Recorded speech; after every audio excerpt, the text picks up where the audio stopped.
Welcome back.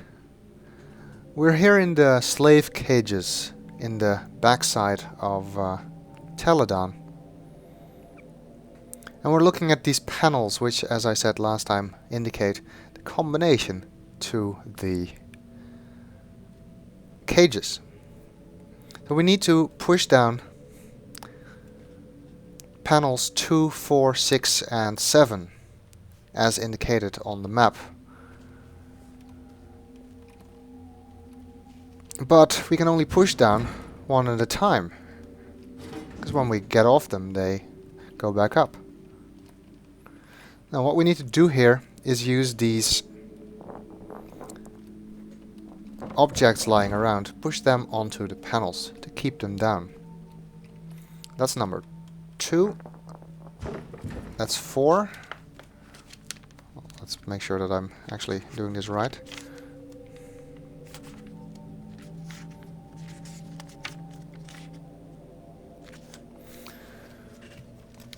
Okay, well, that was actually 6, but it's still one of the ones I need to push down. That's 3, so I don't need to push that one down. That's 5. 1. We will need over here.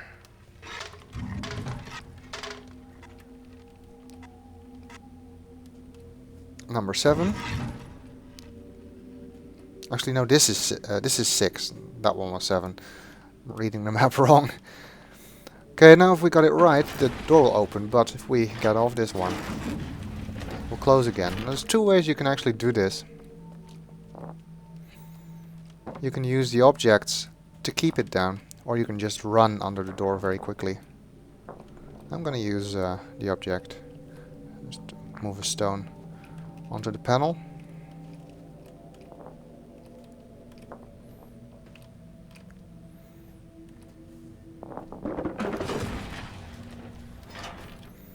Okay, so now this gate opened, but now this one closed. So it seems at first glance that you need to use the running method and just not put in a stone or anything else on the last panel and stand on it yourself and then quickly run under the door, which will leave the gates behind us closed once we're through and this one open. But there's another way to solve that. Before we do that, let's look through here. We see there's an alcove there with a linking book in it. Well, this is the linking book that I'm not going to use yet because it's something for Teledahn, and it's really just gonna distract us from Teledahn if I'm going to use it now.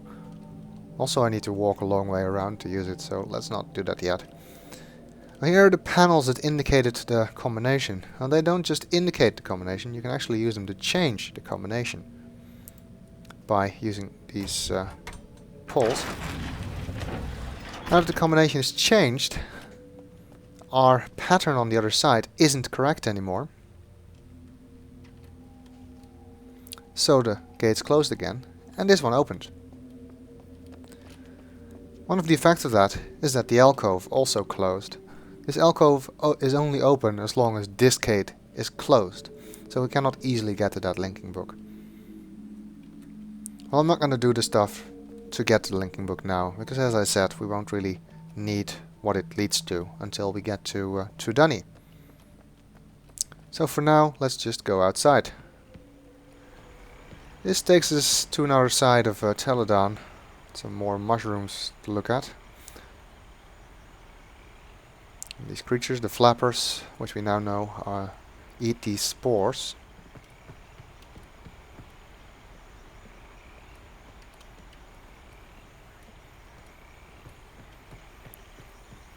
I'll walk down here. We come on a wooden walkway across this little river and a raised bridge. Well, let's try to lower that bridge. Which doesn't work, seems to be stuck. And this is something that took me a while to figure out the first time I played Uru, because I just wanted to go back and find a way to unlock this bridge, but this is actually a really simple solution. It's a bit of a headbanger moment once I figured that out. So that you can just jump against the bridge. It goes down.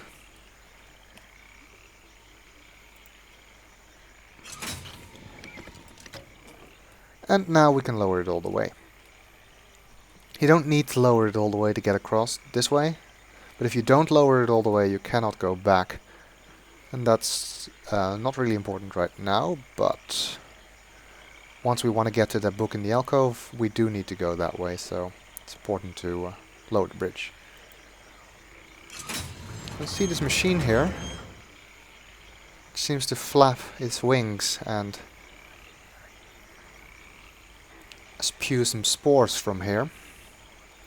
I suppose that this is used to attract some animal, maybe the flappers or those birds.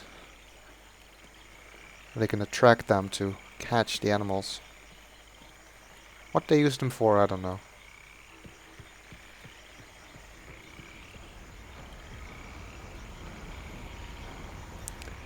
Okay, well, let's go up here.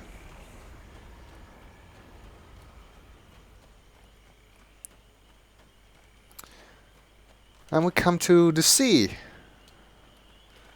And there's a pretty big machine there in the sea. I have no idea what that's for.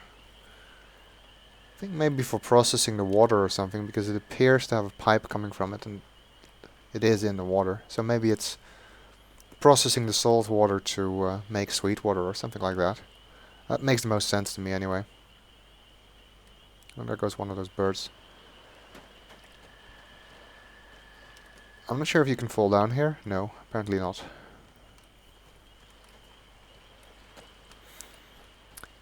A lot more crates here, which I suppose is all the stuff that Sharper was using to restore the age.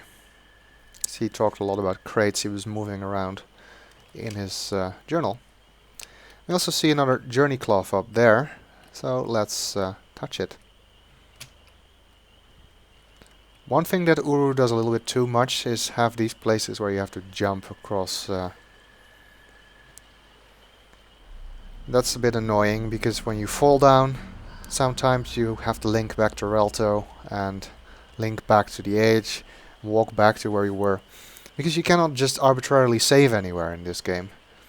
The game saves the state automatically, and the only way you can have to save your location is by touching the journey cloths. That's really one of the most annoying things about this entire game. Especially when you're making a video about it, because I cannot continue from any arbitrary position.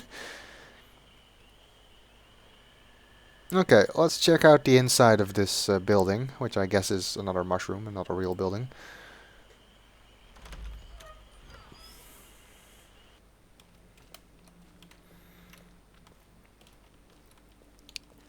Well, it's mostly empty. Some more crates from equipment that Sharper was working on. A map, which I think is the same one we saw in the hut. And a diagram of the gate leading into the lagoon, I think.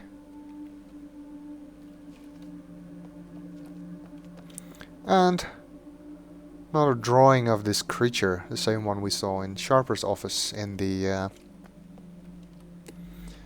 in Dunny. There's not much else here, except down here there is another Barrow stone. I'm not going to use it yet. This Barrow stone links to another age, and it's actually the next age we will visit after Teledahn. I will use it when we get to that age, and not yet. For now, I'm just going to concentrate on Teledahn.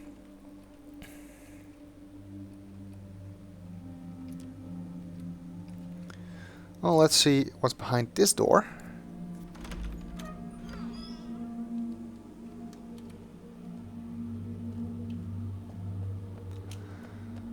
And we find a cave of some sort. I don't know, maybe we're still inside the mushroom, actually. I'm not sure. And a door. And this looks a lot like the door on the tree in the cleft. It refuses to open right now, and that's because we haven't yet touched all of the journey cloths. There's only 2 of them left. And here is one of them. So 1 more to go. we go down this way, we come out back near the beginning. And I'll continue from here in the next video.